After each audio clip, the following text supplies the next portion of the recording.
네 이놈 김명아!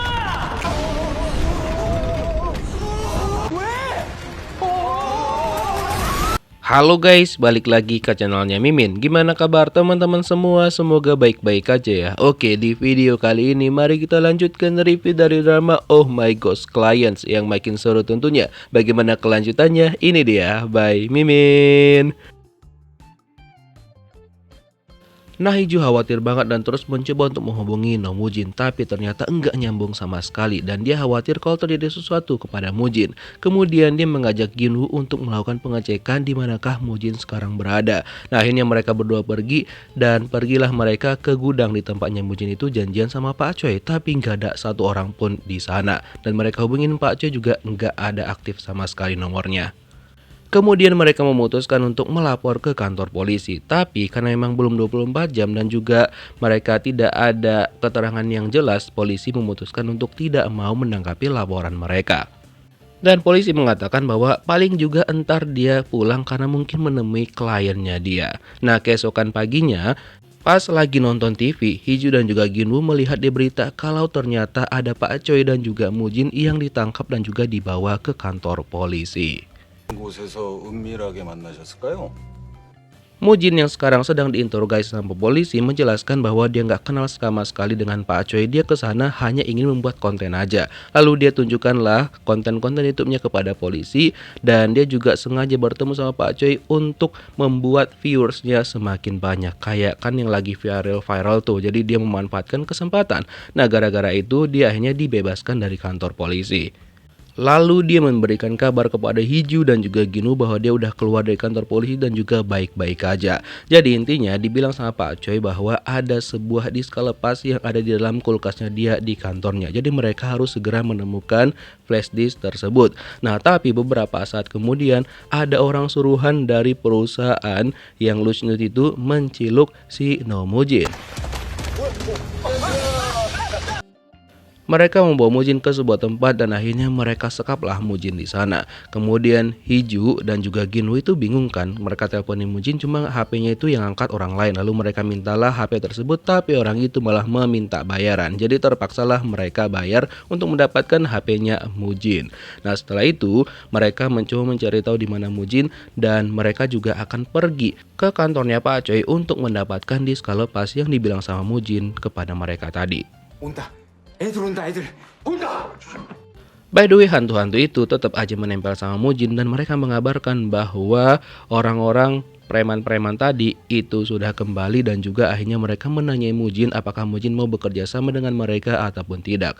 Tapi Mujin mengatakan bahwa dia bakal tetap berjuang untuk kebenaran dan juga mengungkapkan apa yang terjadi dan akhirnya dia malah disiksa sama mereka.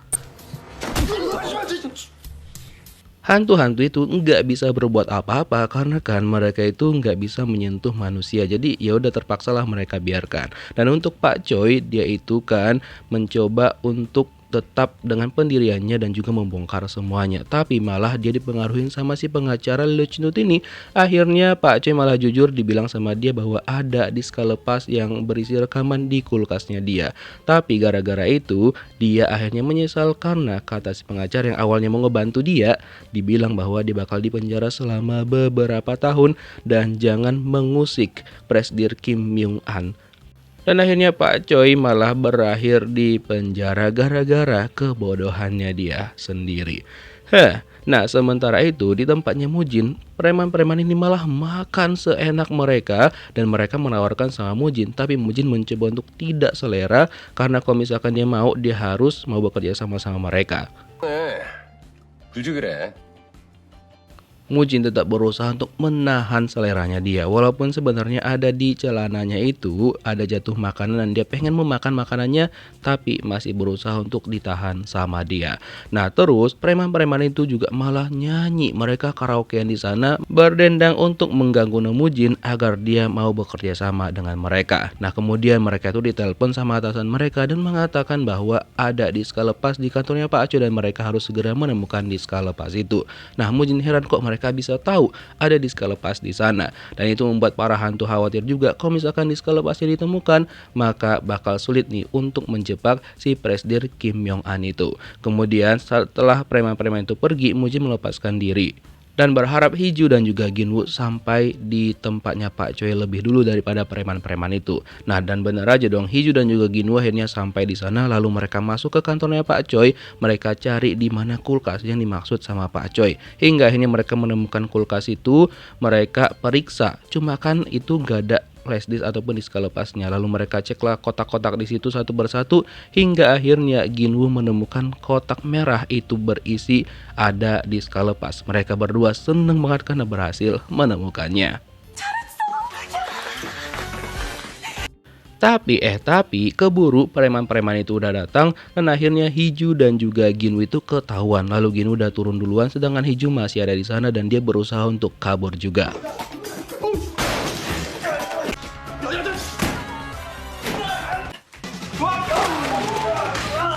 Hingga beberapa saat akhirnya Hiju itu berhasil kabur dari mereka. Kemudian Hiju dan juga Ginwoo langsung kabur menuju mobil mereka, tapi masih ada dikejar tuh sama preman-preman itu karena kan jumlah mereka cukup banyak. Sambil bergelut lagi, akhirnya Hiju dan juga Ginwoo itu masuk ke mobil mereka dan langsung kabur. Tapi mereka tidak sengaja menjatuhkan disk lepasnya dan itu malah ditemukan sama preman-preman ini.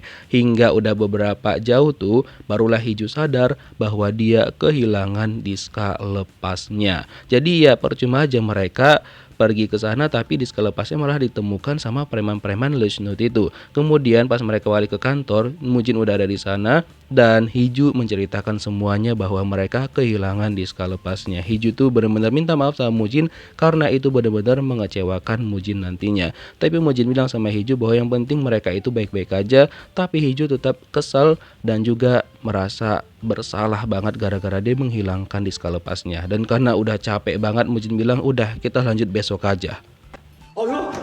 깜짝이야. Keesokan paginya pas di rumah, Mujin tuh kan masih dikintilin tuh sama arwah-arwah itu. Cuma Mujin tuh lagi mager banget mau ngapa-ngapain pada hari itu karena dia juga nggak tahu apa yang harus dilakukan lagi. Karena kan disk lepasnya udah diambil sama preman-preman itu, Pak Choi juga udah ditangkap, jadi itu kayak bingung banget mau ngapain gitu loh. Terus para arwah juga sempat memberikan beberapa nasihat kepada Mujin terkait istrinya. Mereka menyuruh dia untuk baikan dan juga berbuat baik sama istrinya selagi masih bisa gitu kan. Nah terus Mujin melihat berita dan di situ diberitakan bahwa Pak Choi itu menghilangkan nyawanya sendiri atau mungkin pun dihilangkan nyawanya sama perusahaan yang Lushnut itu. Dan iya, saksi udah hilang, jadi Mujin pun semakin bingung nih apa yang harus dia lakukan. Makanya seharian dia cuma uring-uringan, dia tidur, bangun bentar, ke toilet, tidur lagi, gitu aja terus. Pokoknya Mujin hanya tidur sampai malam hari, dia juga tetap tidur dan membuat arwah-arwah itu jadi bingung nih, Mujin mau bantuin mereka lagi atau gimana nih gitu. Nah kemudian Mujin ditelepon sama Ginwoo tapi dia pun gak angkat. Dan ternyata arwah-arwah itu menginformasikan bahwa pada hari itu pemakamannya Pak Choi dilaksanakan. Jadinya Mujin akhirnya bangun dan pergi untuk ke pemakamannya Pak Choi dan juga memberikan penghormatan kepada keluarga-keluarga Pak Choi yang dia tinggalkan, istri dan juga anak-anaknya. Kemudian salah satu arwah mengatakan bahwa dia melihat ada preman-preman itu di luar dan dia mendengar percakapan mereka di mana preman-preman itu mengatakan bahwa Presiden Kim Yong An bakal melakukan pertemuan dengan Dewan Moon Jong-un. Terus dicari tahulah sama Mujin siapa sih Dewan si Moon Jong-un ini, dan di akhirnya dia mendapatkan informasinya dari internet bahwa ternyata keluarga dari Moon Jong-un ini sangat-sangat problematik dan juga mendukung Jepang pada masa penjajahan waktu itu. Jadi ya keluarganya benar-benar kayak problematik banget dan hanya mementingkan uang aja. Jadi kemungkinan si Presiden Kim itu pengen bekerja sama dengan Dewan Moon untuk mendapatkan perlindungan agar uang-uangnya aman dan juga dia posisinya lebih sulit untuk ditembus sama hukum. Kemudian Mujin langsung melaksanakan sebuah rencana dengan para arwah. Lalu Hiju dan juga Ginwoo datang, tapi Mujin tidak membagikan rencananya kepada mereka. Mujin malah mengatakan bahwa udah stop aja deh karena kayaknya kasusnya nggak bisa dilanjutkan lagi. Nah hal itu membuat Hiju dan juga Ginwoo kecewa banget sama Mujin dan mereka disuruh pulang sama Mujin gitu aja. Karena Mujin nggak mau kalau misalkan Hiju dan juga Ginwoo itu terlibat karena nanti mereka kenapa-kenapa karena lawannya itu nggak kaleng-kaleng gitu loh. Jadi kali ini Mujin pengen berjuang sendirian bersama dengan para arwah. Dan untuk si Presdir Kim itu akhirnya dia bertemulah dengan si Dewan Moon dan juga beberapa pejabat di sana.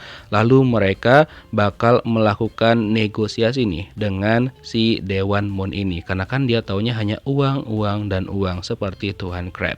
Karena memang uangnya si Presdir Kim ini lumayan banyak dan juga itu dapat mendukung dan juga menguntungkan si Dewan Moon. Akhirnya dia setuju-setuju aja dong untuk bekerja sama dengan si Presdir Kim. Nah, sementara itu Mujin dan juga para arwah hanya sampai di sana dan Mujin meminta mereka untuk marah lagi seperti yang mereka lakukan pada Pak Choi dan mereka mengeluarkan kekuatan. Cuma mereka itu kan saat ini lagi nggak marah. Kemudian akhirnya Mujin memiliki ide untuk memancing kemarahan mereka dengan mengatakan bahwa mereka itu benar-benar dimanfaatkan selama ini. Pokoknya seluruh kata-kata yang dikeluarkan sama Mujin cukup pedas sehingga akhirnya itu memancing kemarahan mereka dan akhirnya mereka pergi ke ruangan di tempatnya Presdir Kim dan juga Dewan Moon. Lalu mereka masuk ke sana membuat orang-orang di sana itu kaget dan kenapa ada No Mujin di sini dan mengetahui lokasi keberadaan mereka. 뭐야 저거? 나는 Mujin cuma meminta pada Presdir Kim untuk mengakui perbuatannya, tapi tetap aja dia nggak mau.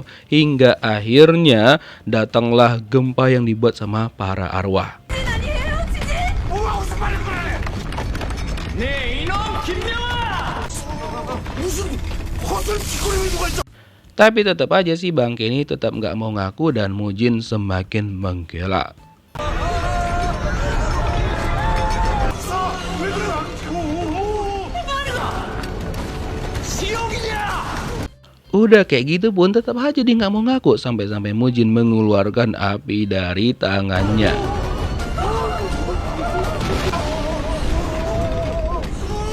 네 죄를 인정하든지! Dan karena udah didesak sama Dewan Moon, akhirnya si bangke itu, si Presdir Kim mau mengakui perbuatannya dan bilang bahwa dialah dalangnya, dialah yang melakukan semua dan dialah yang menjebak Pak Choi untuk mengakui perbuatan yang dilakukan sama dirinya. Kemudian seketika gempa itu hilang dan Mujin sudah merekam semuanya. Tapi setelah hilang nih gempa-gempa itu, para bangke itu kembali lagi ke setelan awal. Mereka mengatakan bahwa hukum itu bisa mereka beli. Pokoknya mereka bakal membungkam kepolisian, pengadilan, dan semua orang yang berkaitan dengan itu sehingga mereka itu tetap aman dan juga tidak bisa dijebak. Hal ini mirip juga ya sama di negara Indonesia. Canda. Nah, by the way, karena mereka tetap nggak mau ngaku, akhirnya gempa itu datang dan lebih dahsyat lagi. Terus Mujin ngira itu kan yang ngelakuin arwah-arwah itu. Terus mereka bilang, enggak kok, kami gak ngelakuin apa-apa. Nah, Mujin heran dong, terus siapa yang ngelakuin ini? Nah, terus beberapa saat kemudian datanglah Hiju dan juga Ginwoo. Terus disuruh sama Mujin, terus kalian ngapain kesini? Dan tiba-tiba itu gedung runtuh. Kira-kira apakah yang bakal terjadi selanjutnya? Kita lihat di next episode. Thank you for watching guys. See you next video. Bye-bye.